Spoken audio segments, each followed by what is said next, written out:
lagi na nakaangat yan. Kanina natanggalin mo dyan ha? Ito yung ano, dashboard. Dashboard na Honda Click 125. Papalitan namin yung case.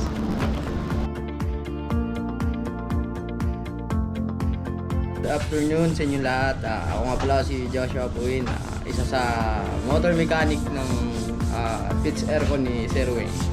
Una nga pala, papaliwanag ko sa inyo kung paano magkabit ng gulong, kung ano dapat gawin, at kung paano ang proseso ng gulong natin. So ganito, no? Mga ka-grind, una sa lahat, tingnan muna natin bawat sukat ng mags o rim, kung anong standard size ng gulong na dapat ikabit na kailangan sasakto dun sa mags.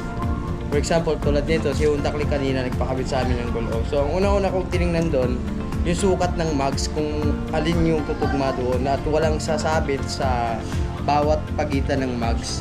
Ang kinabit ko pala na sukat ng gulong is 180 by 14 ang likuran, tapos 90 by 90 yung likuran din by 14. So, paano ko nga ba ginawa yun? Una-una, pag ako po kasi mga ka-grind, kung paano magkabit ng gulong is ganito, lalo sa tubeless. Kailangan kasi sa tubeless mga ka-grind, kailangan mo doon ng malakas na compressor. Ganito pala Pagka maliit naman yung compressor, may technique naman tayo para natin kakabit yung mga ano, tulad yung kanina. Ginagamitan siya ng pressure water kung tawagin. Ilalagay natin sa palanggana yung tubig, tapos paglagay sa palanggana, saka natin lalagay muna yung gulong tsaka yung mags. At bago mo lalagyan siya ng hangin mga ka-grind, ang gagawin nyo muna is pupunin nyo muna. Antayin nyo muna na matanggal yung bula. Pag natanggal na yung bula mga ka-grind, saka nyo sasalpakan ng direct hose. Huwag nyo gagamitan ng dihangin at ibomba kasi hindi gagana yun. Kailangan nakatanggal yung pito.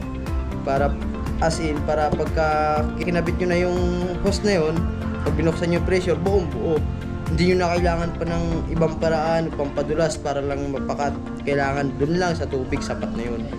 Kaya pangalawa ka-grind, paano nga ba gawin ang pagkabit ng dashboard cover?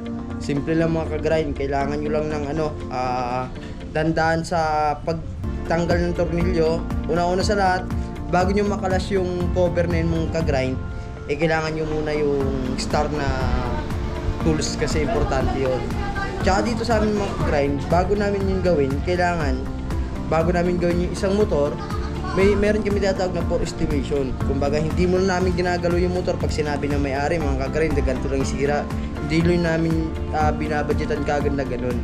Mas maganda mga ka-grind, dito sa amin kasi, bago namin baklasin yung motor, bago namin presyuhan, kailangan nakabaklas lahat, nakamonitoring sa amin kung ano yung mga sira at dapat gawin.